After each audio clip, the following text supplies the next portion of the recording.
We have the pleasure of the West Indies coach Phil Simmons joining us. I'll keep this very professional, Phil. Congratulations. How do you feel?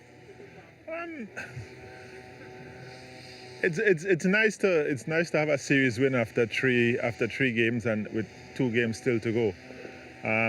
Coming from where we've come in the last 5 or 6 games. Not 5 or 6 games, maybe 8 or 9 games, because in the Sri Lanka series we're trying to get the blend. We're trying to get people to work with each another and bat with each other. And now we're seeing it happening now because guys understanding what we want them to do when they go out there. And it pleases me to see the way we're winning the games. You know, everything's coming together. We have a number of players that we could talk through, Sir Curtly and Philip. So let's start with Phil, Chris Gayle, and a return to the runs tonight. Well, I think we have been seeing, we've seen what he's been doing in practice. We've seen what he's done in IPL last year in UAE, where the games are going to be played in the World Cup, and we thought that this is a position that he would fill for us.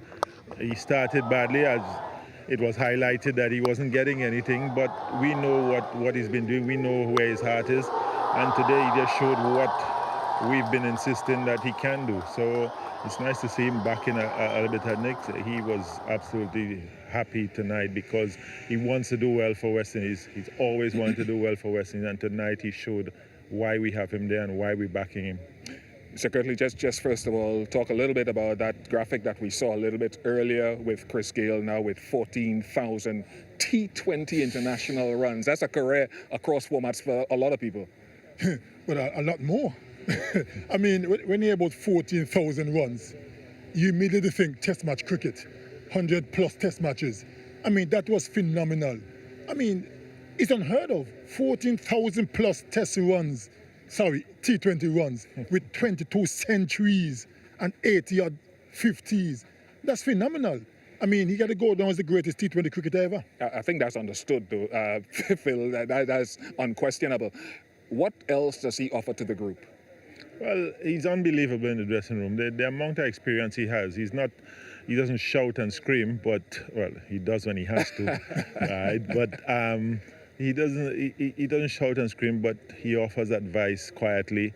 When it's time to say things, we have him as sort of a mentor added to him playing. So in the dressing room, he's allowed to say what he has to say. And when he speaks, all of us listen because, as you say, there's no greater T20 player that's passed through the world. So he has a lot to give in the dressing room, and that's a huge part of having him there. Not just the runs that he started scoring now, but just his advice, his backing for the captain and the VC who's been captain for these 3 games. So he gives a lot in the dressing room.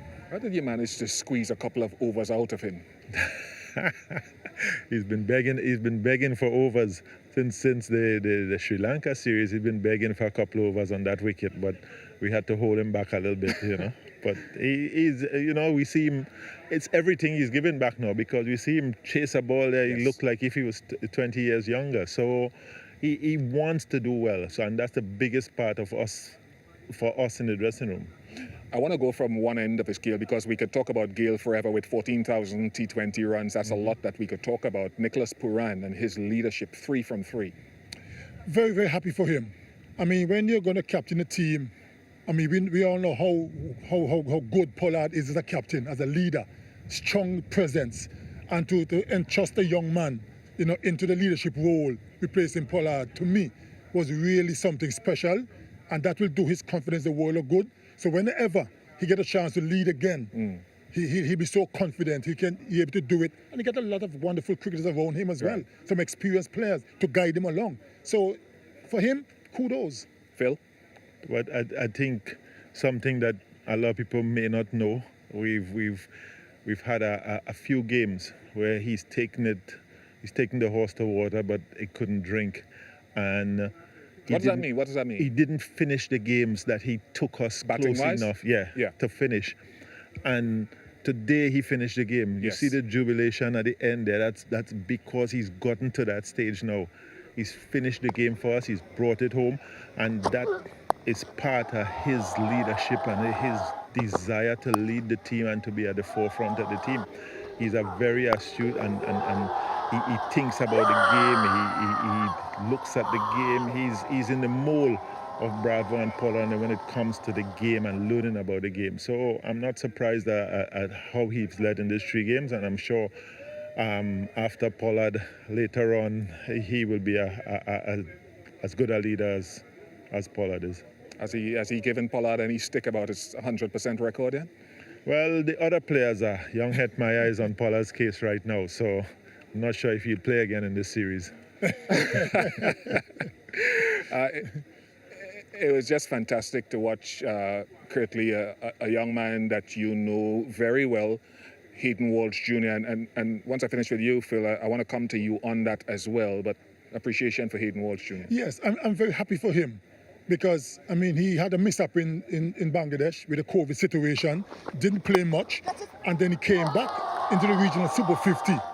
And let's be honest, had a really very ordinary tournament. And there were lots of talks going around. Has he lost it? Can he come back? And the good thing about it, is that he's been around the West Indies senior team setup. That made a difference. So he got the coaching, he got the preparation and everything, and he's now paying dividends. So I'm really, really happy for him. And Phil, the reason I want to come to you to talk about the leading wicket taker in this series, which is Hayden Walsh Jr., the feeling is something that we can talk about a little bit later. I know you've worked hard on this. I've seen from the inception of Hayden Walsh coming into this West Indies team, and I've watched every series, you coming out before every day's play when he's there, whether he's playing or not, and having him bowl to you before anyone else comes out onto the ground. Are you personally happy to see him perform those numbers? I think we all are, Vish, because I tell you a little story. We were in Antigua and we played the T20 series. He was in the T20 team, but he was not selected in the ODI team. And so the T20 players were supposed to go home after. And I said, well, look, you gotta go and go to St. Kitts to join up with the Leeward Island squad because that's their base. And he said, Coach, do I really have to go? I would rather stay here and bowl.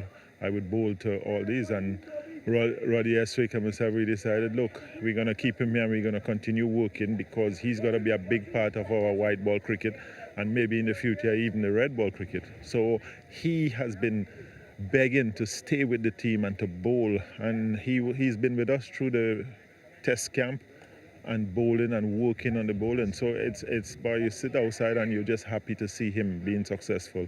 And added with everything else he brings in the field for this team, the energy in the field, I'm happy for him. He'll tell you he can bat as well, and we've seen him bat and win games for the West Indies. I think it was last year. Yeah.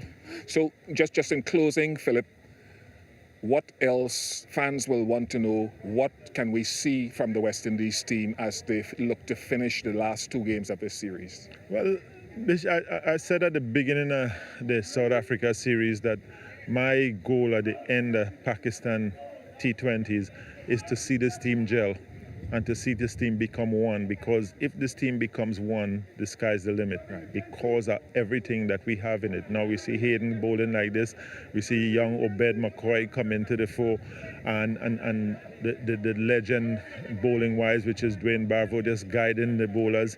Cottrell coming back in these 2 games and showing what he has, and he wants to be back in the first 11. So the molding of the team is what I am looking forward to, and it continues in these 2 games and then the 5 games against Pakistan. So when we end Pakistan series, the team must be glued together and everyone knows what everyone else is doing, and that's all I'm looking for from the 2 series. And when you take the criticism when the team doesn't cross the line, you've got to take the praise when the team crosses the line. Congratulations to you, Sir Curtly. Thank you. And Philip, thank you very much for spending some time with us. We'll see and hear more from you guys over the next few days. Thank you very much. No problem.